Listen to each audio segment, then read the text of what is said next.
Depuis quand ça a commencé? Replaçons-nous ici, au milieu d'une forêt, peut-être d'un pré, avec une rivière, des grenouilles et des rhinocéros il y a 12 000 ans. 12 000 ans, c'est hier. Hein. Il y avait des rhinocéros à Paris, ou à proximité de Paris, des éléphants, des ours évidemment, des loups, ou leurs ancêtres directs, ou leurs cousins.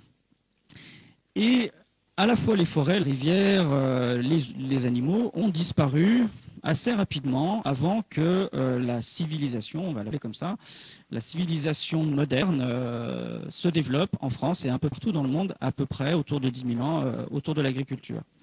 Il y avait des petits éléphants en Grèce il y a 6 000 ans. Voilà, toute cette faune-là, on sait maintenant qu'elle a disparu au fur et à mesure que les humains se sont implantés.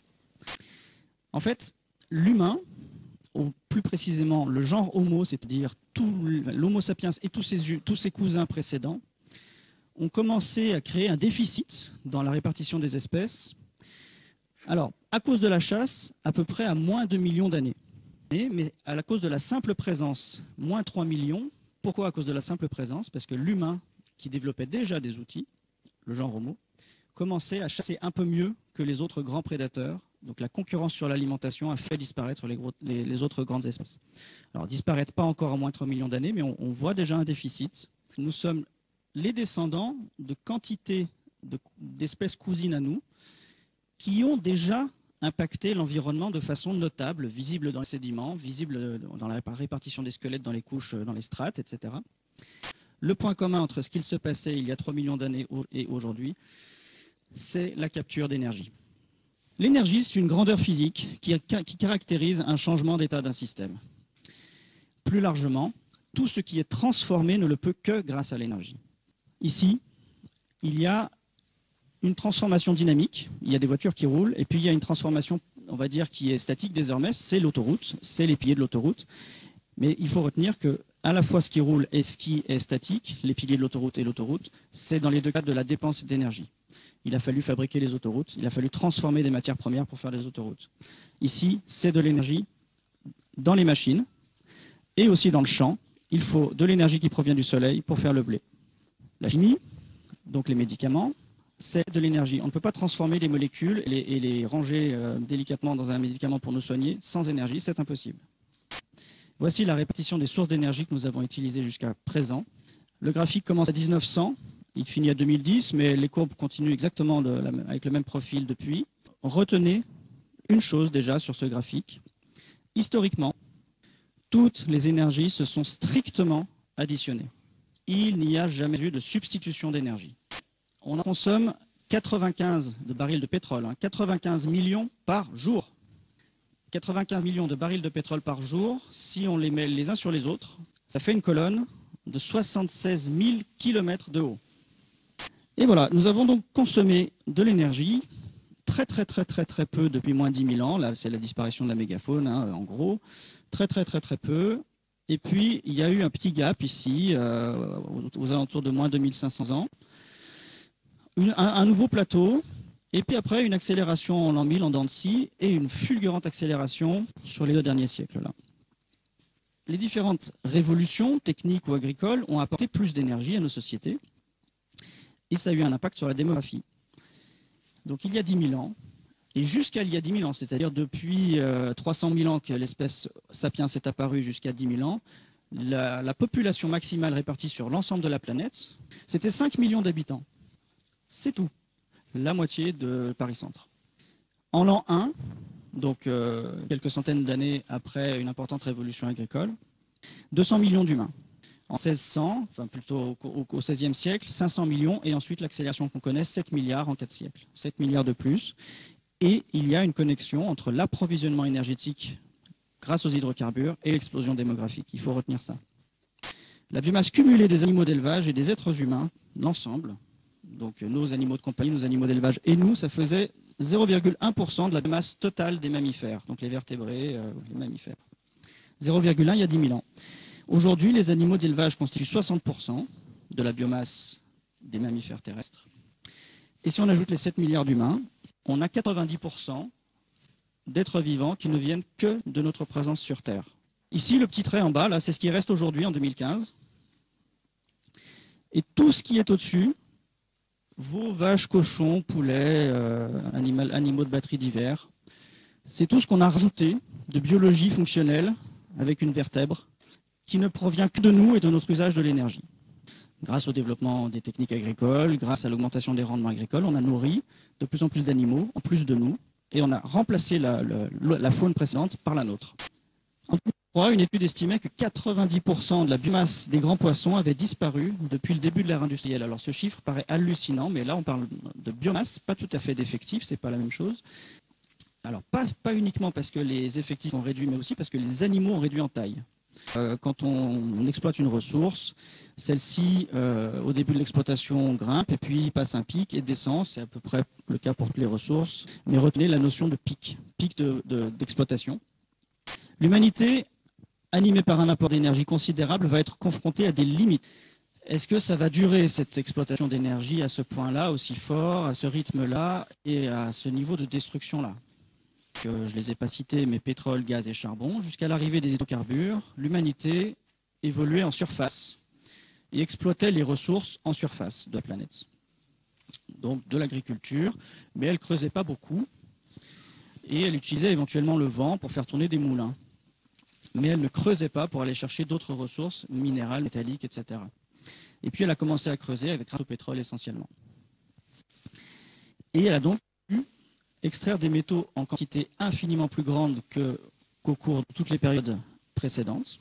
Pour faire une voiture, il faut aller creuser là-dedans. Et il faut sortir 100 tonnes de matériaux pour faire une voiture. Une voiture pèse 1,5 tonne, 2 tonnes selon les modèles. Et en plus, il ne faut pas 100 tonnes à un endroit, il faut 100 tonnes dispersées sur à peu près toute la planète pour chercher les différents métaux qu'il faut assembler pour faire la voiture. Un ordinateur portable comme celui-ci, c'est 300 kg. L'ordinateur, il doit faire 2 ou 3 kg. Une montre, c'est 20 kg. Ce que je vais énoncer, ça peut être un peu flippant, pour dire un mot trivial. Rassurez-vous, en tout cas, j'ai fait un travail qui me permet d'être sûr et source. Les chiffres que je vais donner ne sont pas, sont crédibles, sont tout à fait sérieux. 2048, effondrement du stock de poissons, si on continue à l'exploiter à ce rythme-là. À un rythme normal, on a un effondrement du stock de poissons en 2048, mais en plus, on accélère. Moi, ce qui me touche particulièrement, c'est le problème d'érosion, parce que ce problème d'érosion n'est pas lié à la société thermo-industrielle qui a 200 ans. Elle est liée tout simplement à la déforestation, à la suppression du couvert végétal qui protégeait l'humus des intempéries.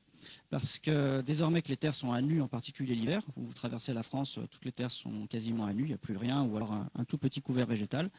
Une goutte d'eau qui tombe sur cette terre à nu, elle ruisselle et elle emporte la terre dans les rivières et les fleuves. Et c'est ce qui se passe. L'humus disparaît littéralement à une vitesse totalement incompatible avec la possibilité de régénérer cet humus à notre échelle. C'est ma crainte principale, que l'humus disparaisse, parce qu'après, plus rien ne pousse, évidemment. Salinisation, défertilisation des sols, on sait que les rendements baissent déjà dans beaucoup d'endroits du monde. Les rendements baissent déjà en partie sur le seul critère du réchauffement climatique, c'est-à-dire sans tenir compte des empoisonnements, de la disparition de l'humus, etc. C'est-à-dire que le simple fait qu'il fasse un peu plus chaud provoque plus d'évaporation, ce qui réduit naturellement, oserais-je dire, les rendements. En 2025, pour la majorité des habitants de la planète, l'approvisionnement en eau pourrait être insuffisant, voire dramatiquement insuffisant. Le Sahara serait en train, climatiquement, de traverser la Méditerranée et les fleuves, les rivières commencent à ne plus couler en Espagne. Vous savez que c'est une ressource minérale pour l'essentiel. Vous savez que c'est un des éléments fondamentaux de la molécule d'ADN. Sans phosphate, sans phosphore, la vie n'existe pas. Évidemment, si c'est une ressource minérale qu'on extrait du sol, en grande partie au Maroc, et qu'ensuite cette ressource on la distribue dans le monde entier, eh bien cette ressource, à un moment donné, passe un pic et ensuite décline. Les estimations pour le passage du pic sont autour de 2030-2040. L'agriculture, c'est le sujet qui m'inquiète le plus parce qu'elle est circonscrite par tout un tas de paramètres problématiques qui finissent par s'additionner. Le manque d'eau, l'empoisonnement, le manque d'humus, le passage du pic phosphate. Et en plus, paradoxalement, ce qui pourrait la sauver, c'est la fin des hydrocarbures, on va en parler, la fin du pétrole, etc. Mais le problème, c'est que quand on n'a plus de pétrole, on ne peut plus aller chercher le phosphate aux derniers endroits où il reste dans le monde et le redistribuer sur toute la planète. quand on n'aura plus de pétrole pour aller miner le phosphate au Maroc, il n'y aura plus de phosphate pour l'agriculture allemande ou la nôtre, puisqu'on ne pourra tout simplement plus l'apporter. Pour les métaux, évidemment, ce sont des ressources minérales, il faut creuser pour les sortir. Les estimations pour la fin des métaux sont très difficiles à faire parce que les paramètres, là encore, sont nombreux. Densité de la présence du métal dans la roche, approvisionnement énergétique pour creuser plus ou moins profond, taux de retour énergétique, on va en parler tout à l'heure, etc., etc. Donc on ne peut pas dater précisément le jour, ou l'année, ou la période à laquelle disparaîtront les métaux, enfin, à laquelle on ne pourra plus avoir accès aux métaux. Mais retenez qu'au cours de ce siècle, il est certain que nous n'aurons plus accès à la plupart des métaux que nous exploitons aujourd'hui. Voilà. Pour certains, les échéances sont très proches, autour de 2020-2050. J'ai noté la fin de l'argent, du plomb, du zinc, de l'or avant 2050, ce qui est demain. C'est votre génération, encore un peu la mienne. Donc nous allons manquer aussi de sable. Alors c'est plus étonnant, parce que du sable, on a l'impression qu'il y en a partout, mais il y a plusieurs qualités de sable, et le sable qu'on exploite, par exemple, dans le bâtiment, est un sable particulier qui n'est pas du tout le sable du Sahara, qui est rond, avec lequel on ne peut pas faire de ciment, de béton. On ne peut pas faire un immeuble avec le béton du Sahara, sinon ce serait trop simple. Donc le sable exploitable dans notre système industriel est en voie de disparition aussi, de façon très alarmante. Nos sociétés vont de toute façon, même si elles avaient des métaux à foison, même si elles avaient une agriculture viable éternellement, même si elles avaient pas de problème de réchauffement climatique, de toute façon, l'énergie, ça n'apparaît pas à partir de rien. Et les principales énergies qu'on utilise, elles auront une fin après le passage d'un pic. Ici, on a le pétrole. Donc ça, ce sont des projections ASPO auxquelles on peut faire confiance. Il se trouve que la courbe est à peu près valable pour ce qu'on a vécu ou pour ce que les analystes estiment vrai. C'est que autour de la période, alors voilà, elle peut-être à décaler à gauche à droite d'une année ou deux, mais autour de 2006, l'humanité aurait franchi le pic d'exploitation du pétrole, le pétrole qu'on appelle conventionnel, le pétrole de meilleure qualité, celui qui sort quasiment liquide et raffiné, quoi. Donc ça veut dire que depuis 2006, chaque fois qu'on sort un baril de pétrole conventionnel, on en sort un peu moins que la veille. Ce passage de pic a eu un impact sur l'ensemble de l'économie, et ce passage du pic pétrolier, puisque le pétrole est à la source de nos économies, je vais préciser ça, aurait eu un impact avec un décalage temporel, puisque nos économies ont une respiration, un temps de latence, si vous voulez. Et ce passage du pic aurait été une des causes, ou un déclencheur, un fusible, de la crise de 2008. La fin du charbon, bien plus tard que celle du pétrole, mais pas non plus dans 600 ans. Au rythme actuel, bon, il y en aura encore à la fin du siècle, mais il y en aura beaucoup moins, quoi qu'il en soit. Et de toute façon, le pétrole et le charbon sont deux ressources énergétiques qui ne font pas du tout la même chose. On ne fait pas de chimie avec du charbon, par exemple. Ou alors ça coûte tellement d'énergie que ça n'a aucun intérêt, ça coûte trop cher. Le gaz naturel serait moins émetteur de CO2 plus ou moins directement. Ce qui tend à être montré aujourd'hui, c'est que les fuites sur le réseau suffiraient à rendre le gaz à peu près aussi polluant que le charbon. Le taux de retour énergétique, c'est une notion cruciale. Le taux de retour énergétique, c'est l'énergie que j'investis pour obtenir de l'énergie en retour. C'est le différentiel entre les deux. C'est la quantité d'humains ou de machines qu'on envoie sur le terrain pour faire sortir du sol des ressources énergétiques alimentaires. Il y a ce ratio-là qui est valable aussi. Mais évidemment, il est encore plus important pour calculer l'intérêt d'exploiter les hydrocarbures qui sortent du sol, puisque nécessairement, il faut de l'énergie pour les sortir du sol. Là, il y a une loi physique qui dit que quand on creuse, c'est chaque jour plus difficile de sortir quelque chose du sol. Quand vous mangez votre pot de Nutella, au début, vous avez une petite cuillère, c'est facile, voilà, le geste est tout simple. Et puis au bout d'un moment, la petite cuillère est trop courte, elle ne va pas jusqu'au fond. Et puis il faut une cuillère plus grande et plus de temps avant de sortir tout ce qu'il y a au fond. Mais c'est pareil pour le gaz. Alors pour le gaz, c'est un peu plus technique que ça, mais pour le charbon et le pétrole, la loi est stricte. C'est plus difficile chaque jour qui passe, c'est plus profond, donc plus difficile à sortir. Le taux de retour énergétique du pétrole, en 1900, était à peu près 100 pour 1, c'est-à-dire qu'on investissait un baril pour fabriquer un derrick, et on en sortait 100. C'était faramineux, incroyable. Donc on pouvait faire soit 100 autres derricks, soit faire rouler des centaines, des milliers de voitures. En 1990, on était déjà plus qu'à 35 pour 1. On investissait 1, on récupérait 35. Et aujourd'hui, on investit un baril de pétrole, on en récupère entre 10 et 20. Alors là, je parle pour le pétrole conventionnel, mais les sables bitumineux sont déjà sur des taux de retour énergétique très très bas, entre 2 et 4 pour 1 pour les sables bitumineux. Les agrocarburants, le taux de retour énergétique est sans intérêt, d'après les lectures que j'ai pu faire, puisqu'on investit un baril de pétrole, on récupère l'équivalent d'un baril de pétrole. On a d'autres ressources d'énergie qui semblent avoir de bons taux de retour énergétique. L'hydroélectricité, si on fait des calculs simples, à mon avis, ils sont un peu biaisés parce que même l'hydroélectricité dépend d'autres ressources énergétiques, mais entre 35 et 45 pour 1. Donc c'est plutôt intéressant, manifestement. Le nucléaire, très discuté, autour de 10 pour 1, ou de 1 pour 10, je ne sais plus comment on le dit. Et l'éolien et le solaire, les estimations sont très variables et très politisées. Alors c'est compliqué de faire la part du bon grain et de l'ivraie, mais autour de 10 pour 1. Nos sociétés se sont développées à partir essentiellement du charbon, évidemment, au 19e siècle, mais la grande accélération, elle est due au pétrole. Vraiment l'accélération massive, y compris démographique. Elle s'est faite tout au long du 20e siècle, et elle s'est faite sur une énergie dont le taux de retour énergétique était miraculeux au début du 20e, et quasiment très très mauvais à la fin du 20e et aujourd'hui. Nous sommes confrontés à des lois physiques. Chaque jour qui passe, nous aurons de plus en plus de mal à approvisionner en énergie nos corps, indirectement par l'alimentation, mais aussi nos tablettes, nos voitures, les avions, etc., à cause d'une simple loi physique.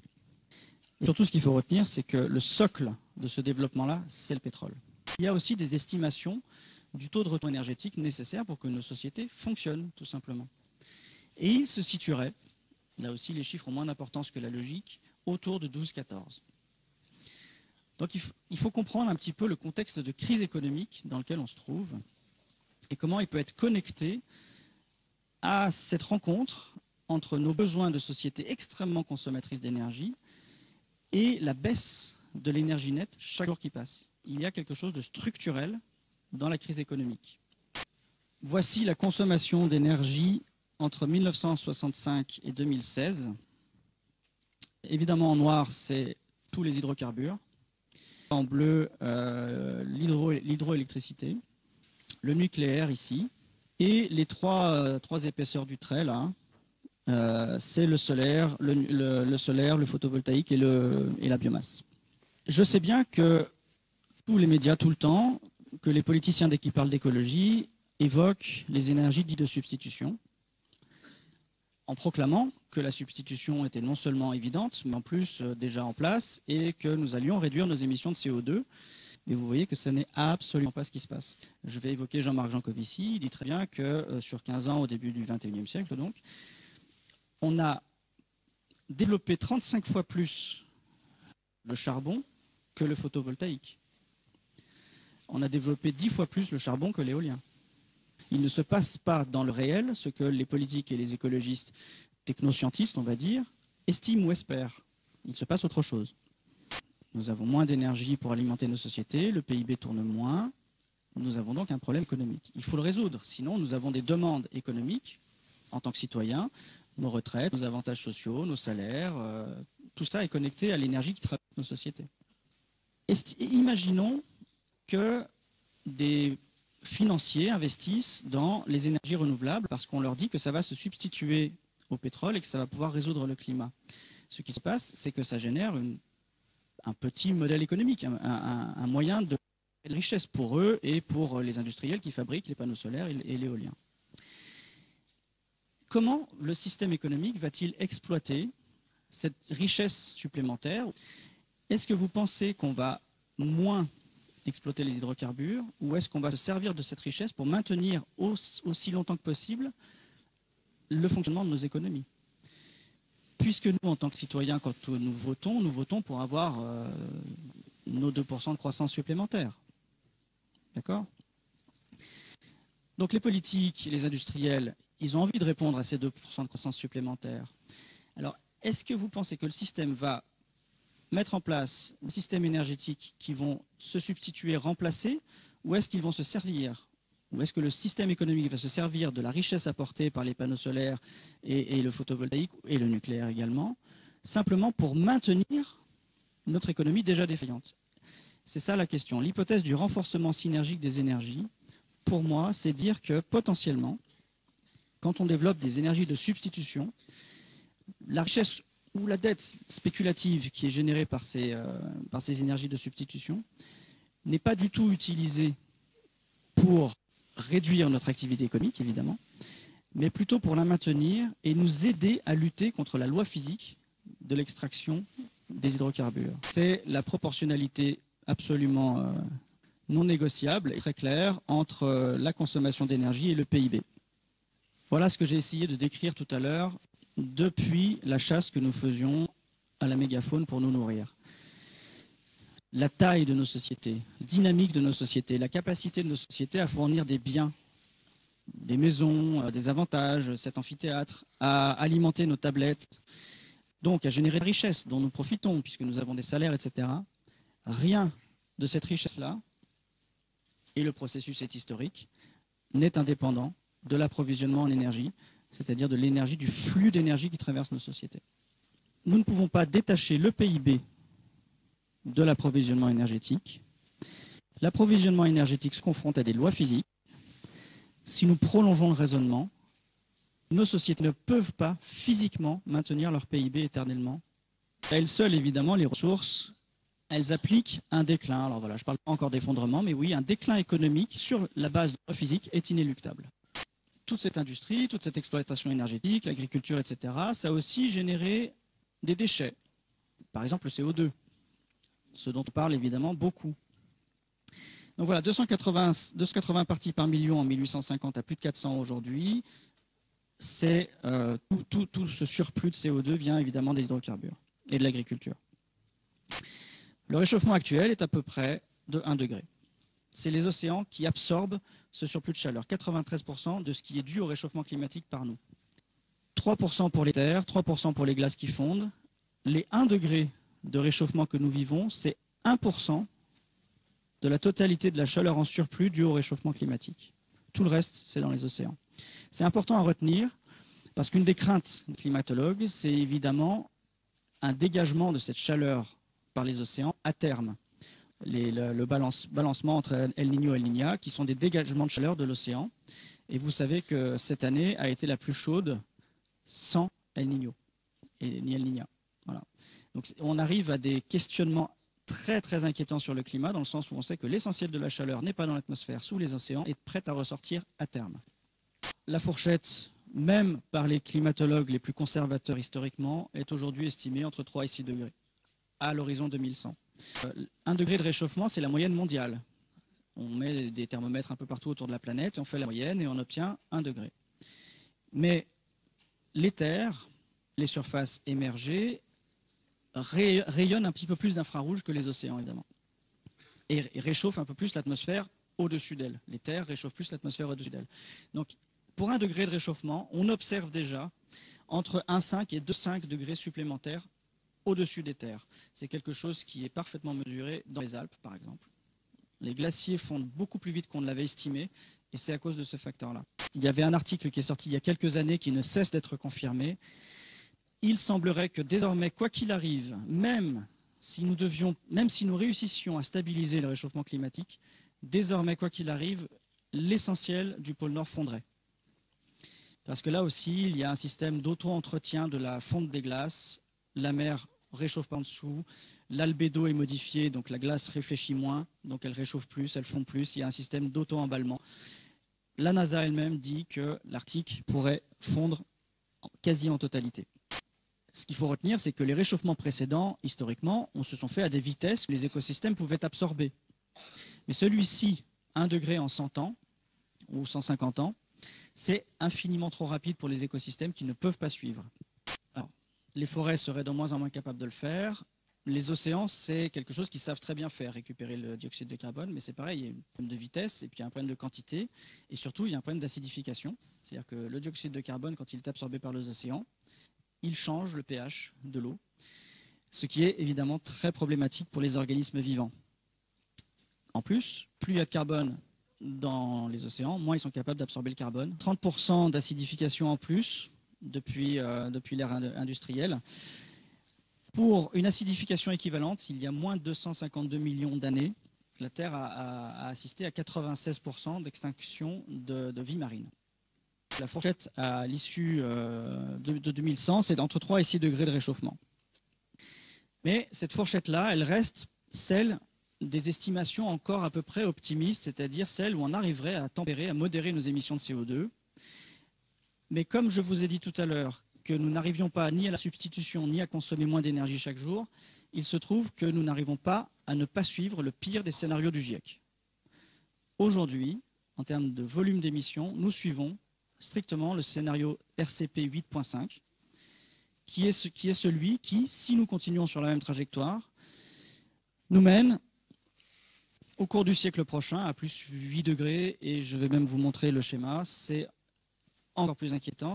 Alors ce sont des chiffres du GIEC, hein, c'est-à-dire que le GIEC est plutôt estimé conservateur dans ses projections. Hein. Ça c'est sûr. Nous suivons le scénario rouge, RCP 8.5. Si nous ne dévions pas, et nous avons de moins en moins de chances de le faire chaque jour qui passe, évidemment, mais vous voyez où ça mène. Parce que les écosystèmes, la biosphère, est un système à inertie très longue et qui met du temps à réagir à une modification de la composition de son atmosphère, par exemple. Donc, on ne parle jamais des projections après 2100 dans les médias, et vous comprenez pourquoi. La décision politique de dire que 2 degrés, ça avait une valeur quelconque, est totalement absurde. Une valeur de sécurité par rapport au climat. Et en fait, on trouve dans les rapports du GIEC, il y a des textes en interne, donc des études très précises, très fouillées, très élaborées, qui disent que, de toute façon, à 1,5 degré de réchauffement, on est déjà sur des dérégulations chaotiques de la biosphère. Chaotique, ça veut dire que c'est imprédictible, alors peu importe, mais c'est surtout très, très problématique pour les écosystèmes, parce que chaotique, ça veut dire changeant. J'avais dit que je vous donnerais des mauvaises nouvelles ce soir, j'en ai plein. L'inertie climatique, c'est le temps que met l'atmosphère à réagir à une quantité X d'ajout de CO2. D'accord ? On peut se dire, ben voilà, on démarre sa voiture, ça émet quelques centaines de grammes de CO2 dans l'atmosphère, et ben tout de suite il fait plus chaud en fonction de ce volume de CO2 ajouté. Ben en fait, pas du tout. Et c'est très long. Le temps que l'atmosphère met à réagir à un ajout de CO2 s'étend sur, en moyenne, enfin sur l'estimation qui tourne autour de 40 ans. D'accord ? 40 ans, ça veut dire quoi? Ça veut dire que les efforts qu'on fait aujourd'hui pour réduire, alors les efforts éventuels que nous ferions aujourd'hui pour réduire nos émissions de CO2, que nous ne faisons pas, auraient un effet après 2050. Ça veut dire que le climat de 2050, si nous arrêtons immédiatement toutes nos émissions de CO2, il est déjà impacté physiquement. C'est structurel, l'atmosphère. C'est sa vitesse de réaction naturelle. C'est au-delà de toute capacité d'influence pour nous. Qu'est-ce que ça veut dire d'autre? Ça veut dire que le climat détérioré que nous observons aujourd'hui, il est l'effet des émissions de CO2 des années 70-80 à peu près. Ça veut dire que émotionnellement et scientifiquement, nous constatons, nous mesurons quelque chose qui a été provoqué par un événement ou un ensemble d'événements qui a eu lieu il y a très longtemps, sur lesquels nous n'avons plus aucune influence, c'est le passé. Et l'influence que nous avons aujourd'hui, qui est réelle, hein, nous pouvons arrêter si nous voulons, je ne suis pas sûr que nous le voulions vraiment, mais nous pouvons arrêter d'émettre du CO2, ça n'aura d'effet sur le climat que dans 40 ans. Il y a un décalage émotionnel et psychologique entre ce qu'on fait et la réalité qui est de 80 ans. Nous mesurons des choses qui ont 40 ans d'âge. Ce que nous faisons aura un effet dans 40 ans. Ça fait un décalage de 80 ans. Voilà, il y a des calculs sur les estimations de baisse des rendements agricoles. Pour 2 degrés, on a une baisse de 30% des rendements agricoles. Pour 4 degrés, on a une baisse de 60% des rendements agricoles. Je reviens au tout début de ma présentation. Vous vous souvenez que la quantité d'énergie qui traverse une société, c'est ce qui permet la démographie aussi. La démographie, c'est directement l'alimentation, la santé évidemment aussi, les soins, toutes les techniques autour, mais c'est très essentiellement l'alimentation. Imaginez pour la démographie mondiale, ce que ça veut dire plus 2 ou plus 4 degrés en plus pour l'agriculture. C'est-à-dire 30% et 60% d'alimentation en moins pour l'humanité. On peut s'appuyer sur un modèle qui date de 1972, le rapport au Club de Rome qui a été apporté donc par Donella et Dennis Meadows. C'est un modèle mathématique qui étudie la dynamique des systèmes en fonction de paramètres et puis qui les fait évoluer dans le temps. Et donc, plusieurs scénarios sont issus de ce rapport Meadows, mais il y a un scénario qui est ressorti, c'est le scénario Business as usual, et qui a donné des courbes qui envisagent, ce n'est pas prédictif du tout, c'est un modèle, donc qui envisage un effondrement des sociétés thermo-industrielles autour de la décennie 2030. Et ce modèle-là, il a été vérifié par Turner sur cette période de 40 ans ici, là, jusqu'en 2008. C'était vérifié en 2008. Et malheureusement, les courbes la réalité a très bien suivi le modèle prédictif de 72. Qu'est-ce qui se passera quand économiquement nos sociétés n'arriveront plus à pallier le taux de retour énergétique dont je parlais tout à l'heure, par exemple? Eh bien, elles risquent de s'effondrer. Et vous voyez que après 2030, il y a aussi un impact sur la population, un impact démographique, ce qui fait écho à ce que je vous disais tout à l'heure sur les rendements agricoles, etc. Et le paradoxe de Jevons, c'est que quand une technologie progresse en termes de rendement, qu'elle consomme moins d'énergie par unité, en fait, on en fabrique d'autant plus qu'on a économisé sur chaque unité. Et c'est ce qui s'est passé depuis 150 ans à chaque fois qu'on a fait un progrès technologique. Le paradoxe de Jevons, c'est l'effet rebond. On l'a mesuré sur la consommation d'ampoules électriques, sur la circulation automobile, sur tout ce qui a été prévu comme étant économe en énergie et en ressources. On a cru aussi longtemps que les ressources étaient illimitées. C'est même sur ce fondement que s'est construite la théorie néoclassique de l'économie, celle qui a dominé et qui domine encore, et qui est, à mon sens, un énorme handicap pour faire changer nos modèles économiques.